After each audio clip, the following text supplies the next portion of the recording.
Here I'm is. Here I'm is.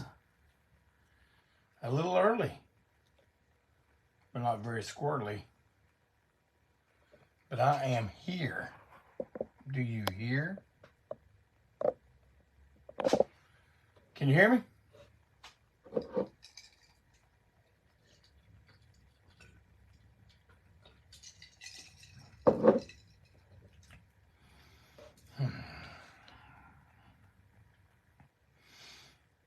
It's one more minute until we're officially on and doing a live break on through. All right, everybody says they hear me. I can see hearts. I see thumbs. I'm digging what I'm seeing.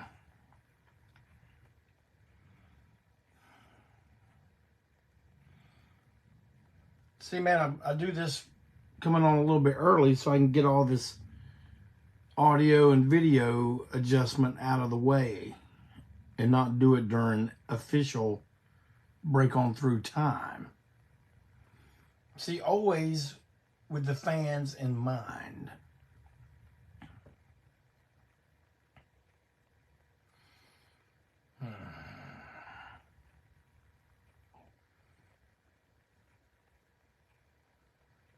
Well, how's everybody doing tonight? Here we are. We are live, and that is no jive. I'm telling you like it is. This is the biz. You know what to do. You need to settle back and get ready for a little bit of break on through with me, your host, Jeffrey K. Clayton, the long-haired weirdo, I said Let me hear it one more time. I said impeachable president for life. Welcome, everybody. Welcome, welcome. I got to admit, this has been a little bit of a heavy week.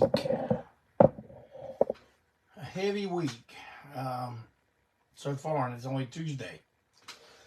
I guess it all started over the weekend, but the first thing the first order of business I'd like to get to is to have us all lift our glasses in memory of the late and great, what I always considered to be heel supreme, Ole Anderson, who passed away, I guess, Sunday or Monday. Monday, I got my break on through brew here. That is hibiscus tea with a slice of lime and a couple squirts of vanilla cream stevia. Nectar of Kings, which I will now hold up for Mr. Ole Anderson.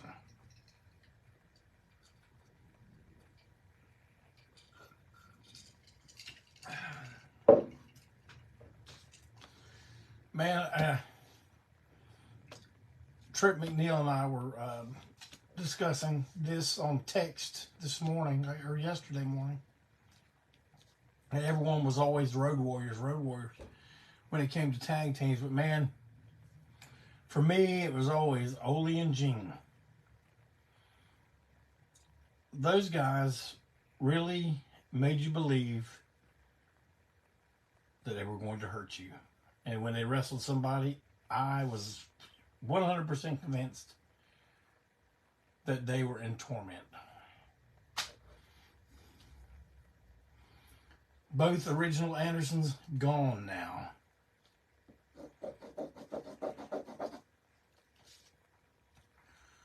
Unfortunately, as I keep going through this episode, I have to discuss yet another great. Might not be known to a lot of you outside the Carolinas, but Saturday night or Sunday night, Excuse me, you know what's going on. Working class. One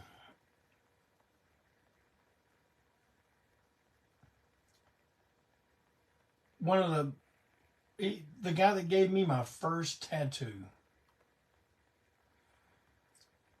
skin art, living arts, skin art by Randy Herring. Randy Herring.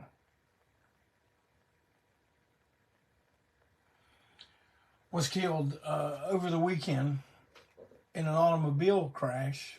He was hit by a police car that was answering to a call.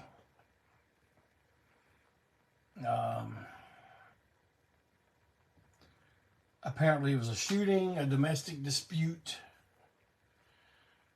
But, I mean, Randy had nothing to do with that. He was just crossing the intersection. Cop was in high pursuit, you know, answering to the call, and I guess he wasn't in pursuit, but yeah. But Randy Herring is no longer with us. He was a great guy, a great tattoo artist, and I have a lot of great memories that involve him.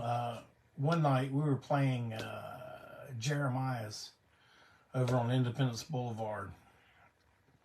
It had a nice high stage. You know, like the top of people's heads came to about your knees. And I was standing over the audience, you know, leaning over, having a bit of a sing-song. And I looked, and I was looking right into the face of a monkey. A pretty big monkey, too. And I looked, and the monkey is sitting on the shoulders of Randy Herring. And Randy could tell that when I looked at that, I was just like, what the hell? I looked down at him, he's got this big grin on his face, just laughing. Yeah, man, I should sit there and tell you some of the weird stuff I've looked into the audience of. We should make that a top 10 weirdest things I've looked in the audience and seen. It's been some weird stuff. But let us lift our glasses once more, whether you knew him or not.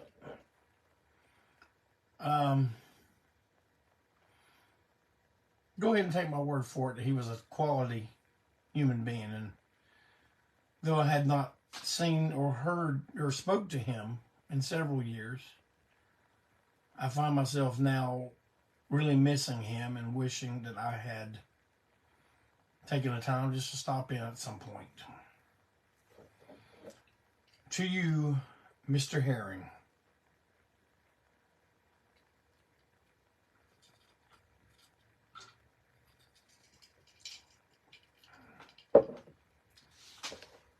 Been doing a lot of toast to memories lately. I want to thank everybody for the great response that this has gotten over the past week, and the orders are still coming in, man. Keep them coming. Let's do another pressing. Man, I'm telling you, this is a band that you don't want to sleep on. Get it. Hit it. Get it now. And I got something else to tell you about. This is a compilation of all their, it's called their best of so far. Self-Made Monsters. You can get it on the Big Cartel store. My main, Dennis Highland from Jackhammer Music sent me something the other day, and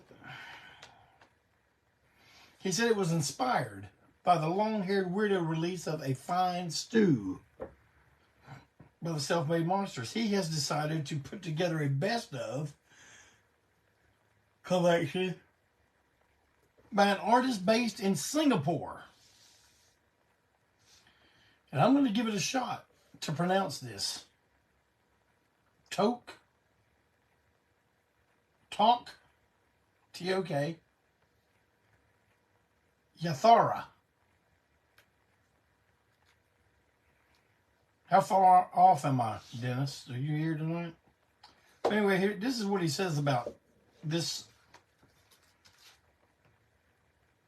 Man, some of these words I can't even, I can say black and roll anthology. Some of these words I can't pronounce. I mean, you got to write in English for me. But very nice looking package. I'm going to show it to you in a second when I get done talking about it. But it says these tracks are culled from his wildly fun and thematic albums that center around Asian folklore and horror. His style really belongs in the old misappropriated world section of the record store because it is. It's part metal, part folk with traces of indigenous melody and spooky subject matter that explore the mythology of the mythology of some stuff in Singapore. He says, perfect for metalheads and monster kids. And Dennis has asked me to share these with anyone I think would be interested. And I'll tell you what, if this sounds like or looks like your kind of thing, I'll tell you what. First 4 orders I get tonight, you will get a free copy of Talk Yathara anthology put out by Jackhammer Music and my good friend Dennis Highland. So jump on it. The first four gets one. And I tell you what, if you ain't one of the first 4 and you just watch this later and you decide you want one, you contact Jackhammer Music now. They ain't, you know, they ain't gonna gouge you. So, well, damn, I thought I had that on my list, but I had it right here in front of me. Okay, well, I marked something off the list that ain't even there. But, another good main of mine, Clinton Zilla, a member of the Firm. He's now our video man. There's probably a title for it, but I just say video man. And he has put out what was our very first VHS videotape. We just made a master of what we thought were some of our more interesting clips, and this had to be I don't know, man, 89 or 90. I didn't write a year on it, but you know, we would do the VHS tape, pop the tab out so it couldn't be recorded over unless you put tape over it. We had a video, we had labels for them, and then we had the cover printed on a sticker, like a label, like a mailing label. It wasn't a mailing label back then. I don't know what you used them for. I guess you did, but we had it printed on that. We cut it out, stick it on the VHS cover, trim it. Man, we used to go through a lot of this shit to put this stuff out. But Clinton Zilla and his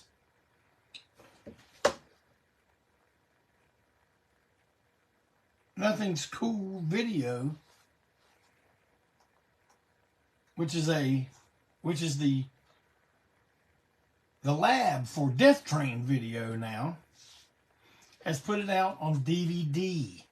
And he has made a menu that has an intro from the Dina Sods, KD After Dark. It's got thumbnails of all the songs. I mean, there are a bunch of songs. It's about an hour long, but there's a bunch of songs on this thing, man. Lots of early stuff. Doug Throgmorton playing drums. The Noise for the Sake of Noise era. A lot is what this is. to be perfectly honest with you, I have not watched this thing in probably 35 years.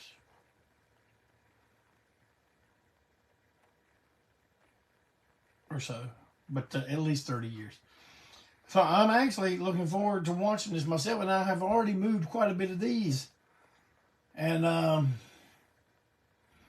just take a look at this great packaging, man. He preserved the original artwork, and gave it a little bit of a little modern, updated look in official ANTiSEEN colors of black and orange. Some of y'all think this is Halloween. Some of y'all think it's the Baltimore Orioles. It's ANTiSEEN. Black and orange is our official colors. Look at the inside here. Noise for the Sake of Noise disc art. The cartoon that was inside that album. And there's your card for if you don't see. Clinton was trying to keep the original aesthetic, with all my handwritten stuff, and he put a few things in new font, that you can actually read. But this has got the whole entire song list. If you don't want to attempt to read my black metal-esque chicken scratch handwriting, you can look at the card and get it in proper Queen's English. And Clinton, I can't thank you enough, man.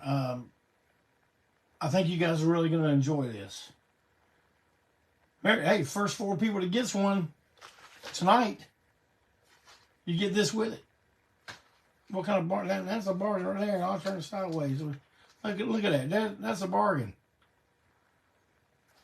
What I got these at? Like 15? You can't beat it. All right. Let's see. Video talking about that.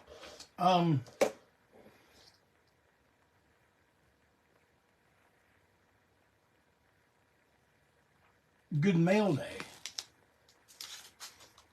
You guys know what a big Alice Cooper fan I am.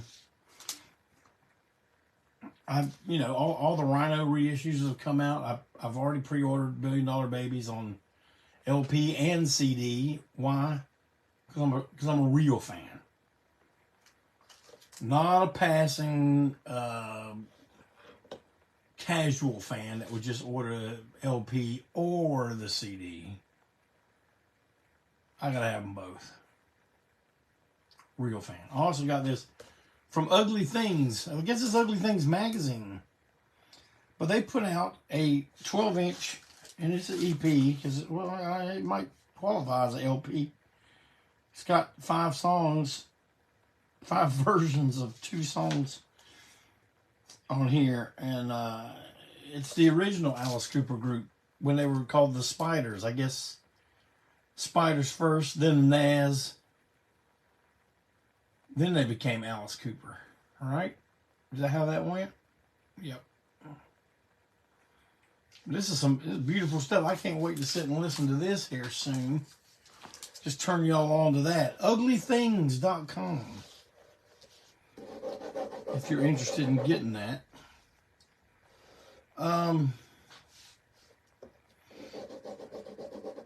Let's see where we go.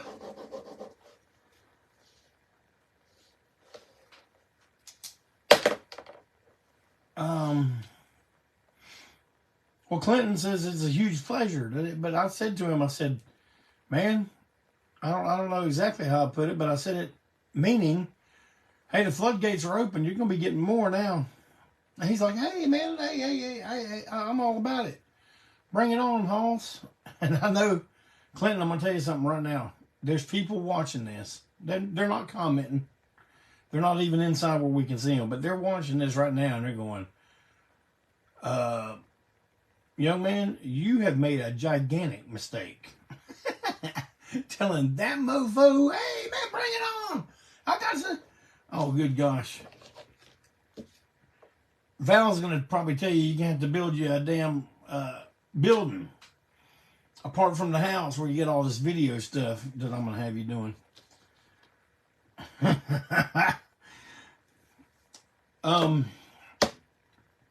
I don't know if I ever made it official until the other day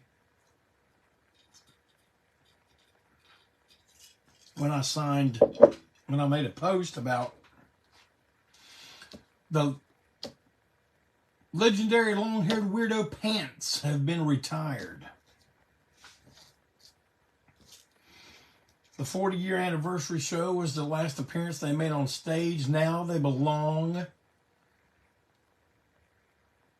to Amy Nicoletto. They are part of her extensive I'm looking at that right here, ANTiSEEN collection. Yep, Amy Nicoletto of Order of the Sacred Crow Tattoo up around New Jersey town. She is now the proud owner of those. She wrote on the money order that the money was for drawers. I sent her the tracking drawers, but she now owns those things. Those things have been at every single ANTiSEEN show in the U.S. and in Europe since. Man, I would say I started wearing those in the early 90s. They didn't get screen printed, though, until the late 90s. But I'm talking every single show. But now I got my new heel prez pants, which are a lot more stylish. And I'll probably wear them until the death train goes on display at the Smithsonian.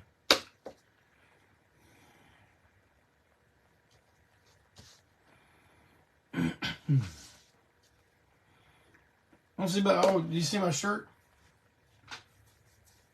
On the Mark Tees, I had this nice t-shirt available for about 2 weeks on pre-order, but I got me one. I know y'all think that's me, but it's not me. I just did some designs for them. But, and you also think, oh, well, I'll just get one later. Man, there ain't no later. You know, I put stuff on pre-order and it stays up for a little bit. On the Mark, they give you a small window and you got to get it. You got to hit it and get it. Luckily, I have every On the Mark shirt that has been made available.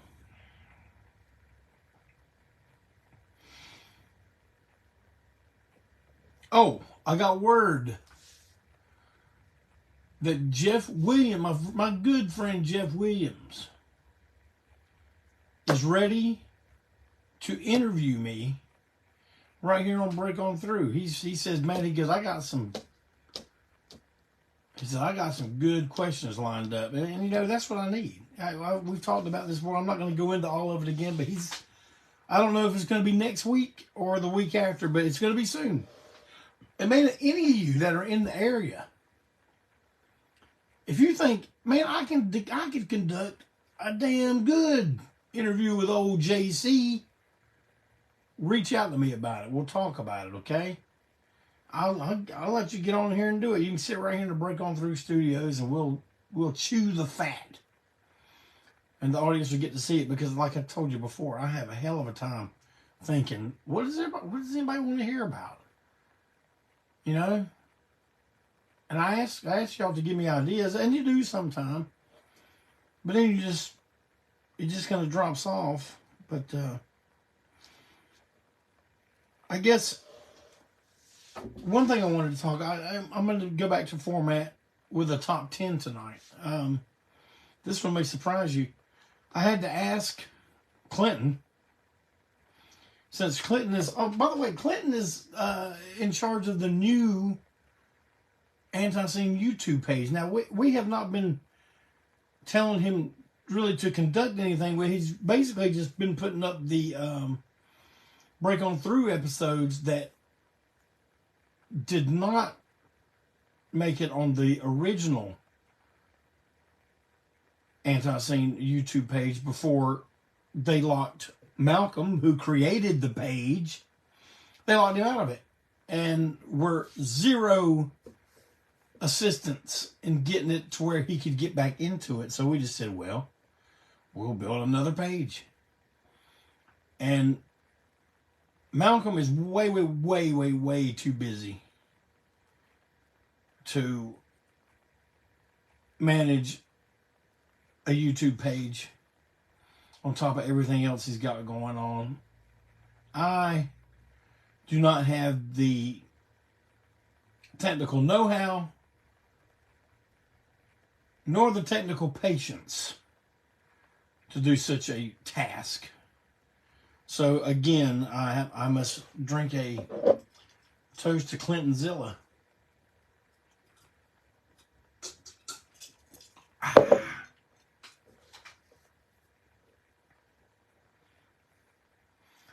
So tonight is 201, right? Is it, Clinton? Is that what I'm understanding? This is the 201st episode. 201 times I've sat here and talked to y'all. Except for the times that, Malcolm had to fill in for me for whatever reason. But, it's something that came out recently at the theaters, and I guess it's been kind of the topic of people's discussion. The Bob Marley movie, One Love. The First Lady and I went to see it the first weekend, and we were just like, hey, we need to go to an early show so that, we won't be a bunch of people in the damn theater smoking pot and stuff. Well, apparently everybody 50 years old and older had the exact same thought, and the theater was basically sold out.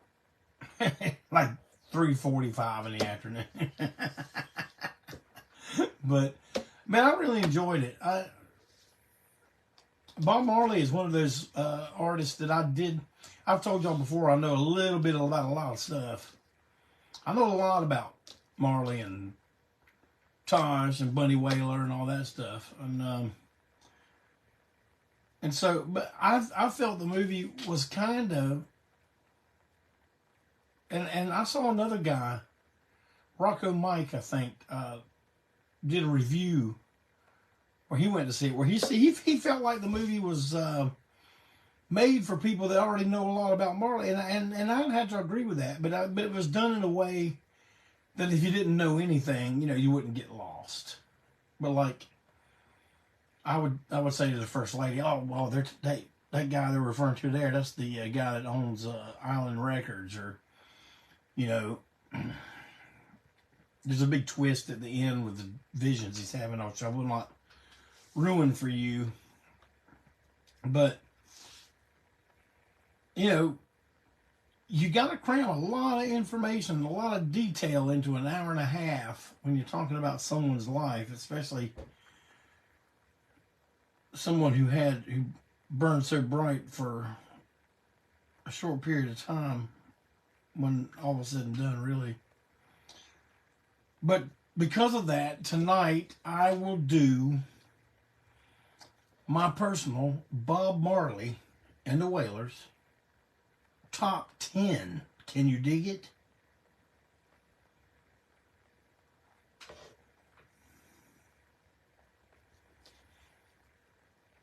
All right, I'm going to start with number 10.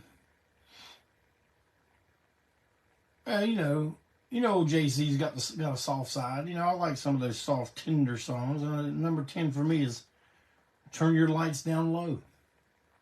Beautiful, beautiful love song. It shows him in the movie showing that to his wife, Rita, for the first time. That was a pretty cool scene. I liked it. Number 9 for me stays in the same vein. Funny I would say vain because the song is Waiting in Vain.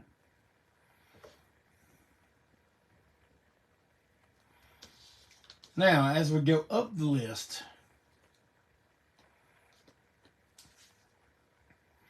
start to get into a little bit more of the militant Marley subject matter and some of the more I guess some of a little bit of the spiritual. But my number 8 is Midnight Ravers.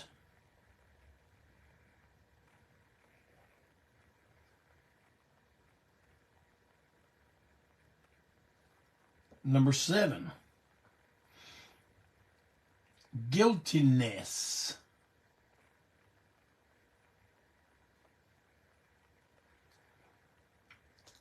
Number 6, from what was officially really his last album. I mean, Confrontation came out after he had died, but I don't even know if that was something that they intended to happen. I probably knew that, but the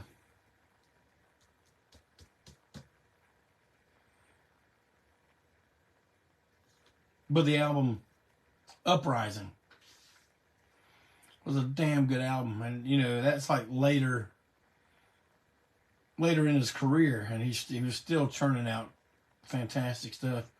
And my number 6 is from that album called Bad Card.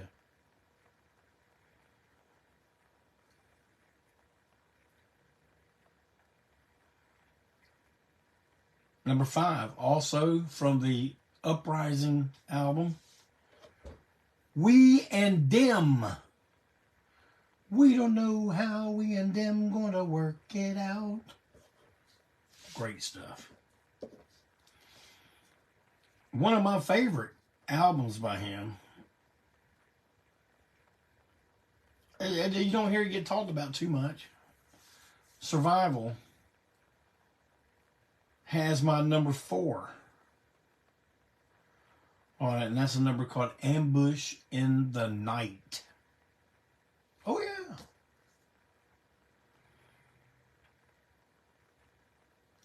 Number 3 and number 2 could just about be neck and neck. Number 3, Natural Mystic.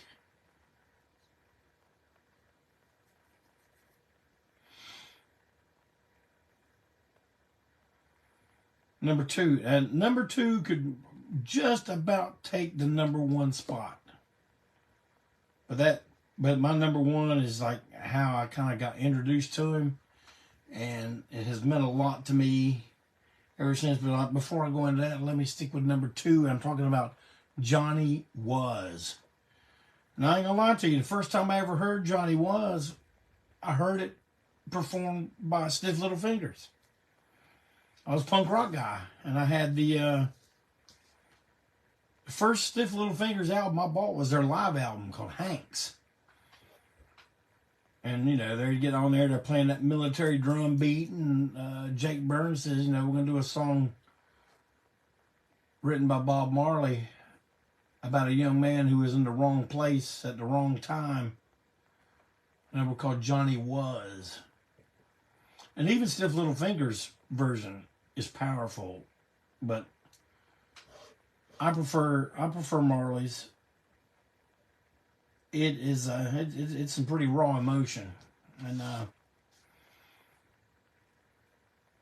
so if you want to do a little homework, if you want to say, "Damn, I gotta check out what Joe JC is telling me," he's telling me something, so I need to check it out. Check out Johnny Was, the studio version, off of Rastaman Vibration. My number 1. I feel like this is one of the most beautiful songs written. It's definitely in the top 10, top 20. And I prefer the live version from the Wailers live album from the Rainbow Theater.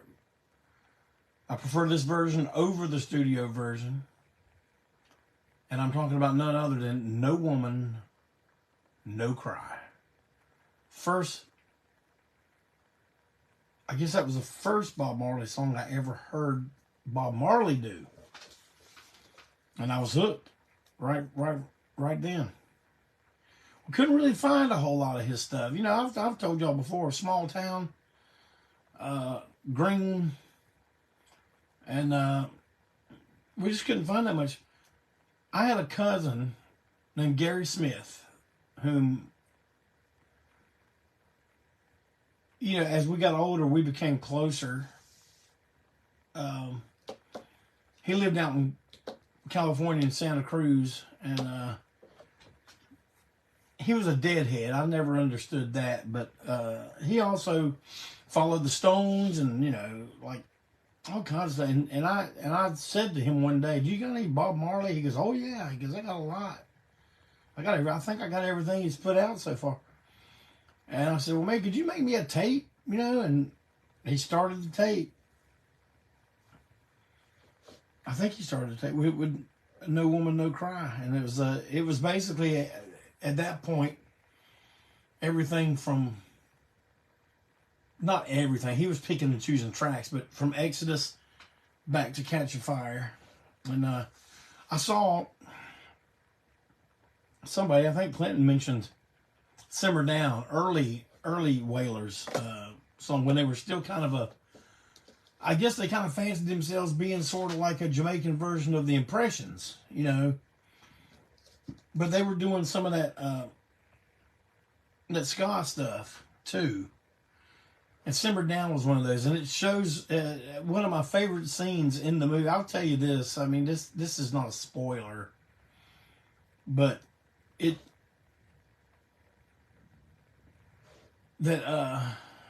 guy that ran the, I guess it was Studio One, Coxton Records or whatever. He was a hard ass, big hard ass. Everything I've ever read about him said that. And he had them in there. They were auditioning. They wanted to, you know, get on his record label or record in his studio, have him record them, and you know they're playing and stuff. It just sounds like middle of the road R&B, and he's just like looking at him. And he goes, "I can't sell that." he just walks out, leaves, and they're like, "No, wait, you know, we can do the other stuff, the danceables, you know." And they start kicking into Simmer Down. And my stepdaughter Katie, when she was younger, she'd start whining or raising hell about something. I always look at her in the car and be, "Simmer down." So that when we saw that happen on the movie, me and the First Lady looked at each other like, wow, that's really funny. I know that probably don't make sense to y'all, but we thought it was funny. But let me see. I got a couple announcements here. Don't forget, April 4th in Philadelphia, Pennsylvania, we will be on the bill for the Eat the Turnbuckle final bloodbath. The final bloodbath battle royal. I mean, it's going to be a wild show. Fang is going to be there. Ringworm is going to be there. Ground is going to be there. Madman Pondo is going to be there. Necro Butcher is going to... Man, you know that damn building is going to smell like a damn fistful of damn pennies.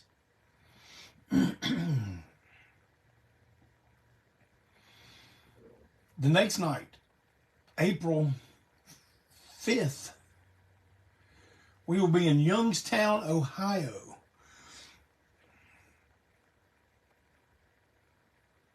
At the West Side Bowl.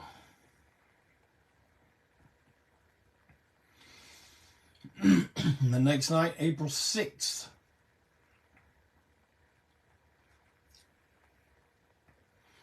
You can catch us in York, Pennsylvania at Skid Row Garage.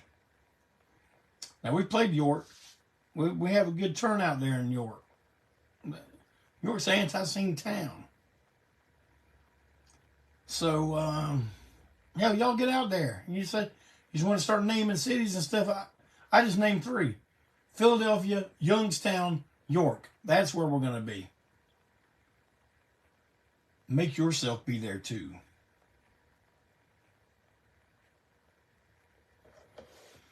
We can't wait to get out on the road and see y'all.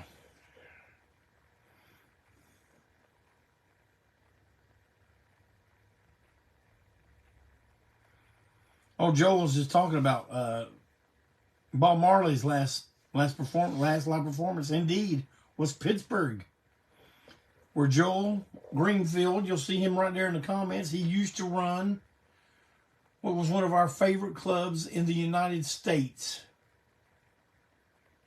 to play.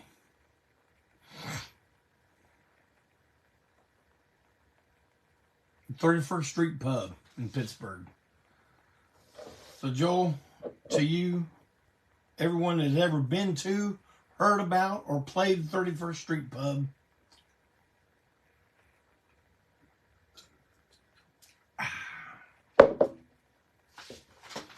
yeah, Clintonzilla. Next, I'll do you a Peter Tosh top 10. Let me write that. Where's my notebook? Can't find it right there, but I'll write it right here.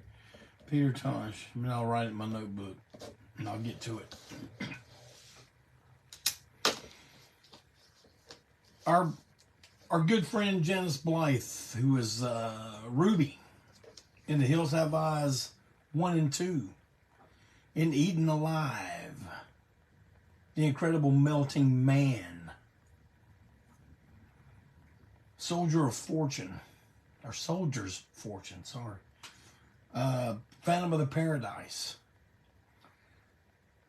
She has now got her own Big Cartel page. It's starting out small with her most popular photos on it. I'd like to encourage you to go by and check it out. It's a lot easier shopping now than the store she had linked to our website, because there were some problems going on with it, and I don't know what happened, but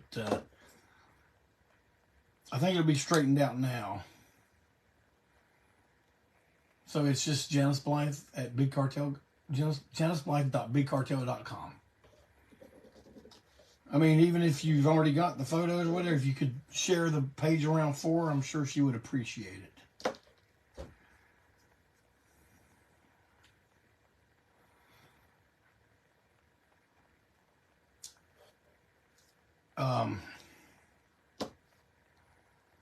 Speaking of appreciation, and I saved this for last because it's a very emotional subject for me. But I just want to thank everybody who have sent their prayers to my granddaughter Winter and her parents.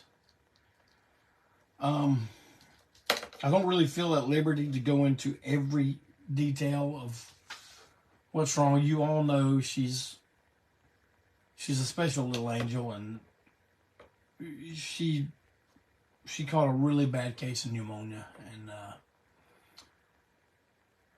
it's hitting her hard, and her little body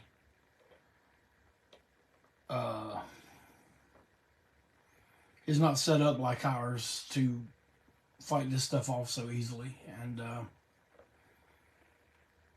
she's having a really rough go. And I want to thank each and every one of you for the prayers. I know, because that's all we have right now. It's just to pray. And thanks for everyone who have checked in, with me about her condition and about how her parents are doing. And it's a rough time. It's a rough time for everybody. And so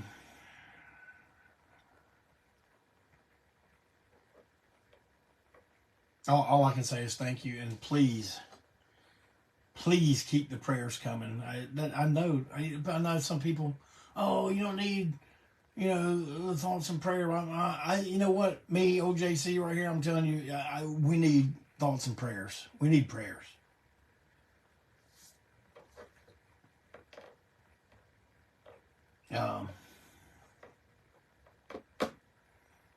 She's a tough little kid, man.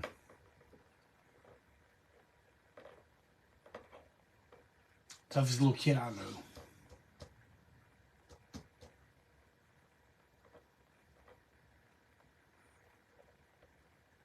Well, I'm going to end it there. And thank you all for coming and hanging out with me tonight. I hope it was interesting. Like I said, soon I'm going to have my buddy Jeff Williams will be in here to interview me, and I don't even want to know what his questions are. I don't want to know what era he's talking about. I just want him to start interviewing me, because I want my answers to be as honest as possible, not things that I sit around and figure out the best way, you know. So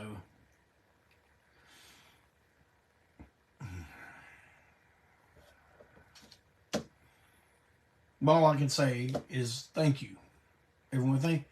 Thank you for sitting in with me for 201 of your evenings ever since I started this thing. And hell, let's go ahead and shoot for 401. You want to do that? As long as I can think of things to talk about, I'll do it.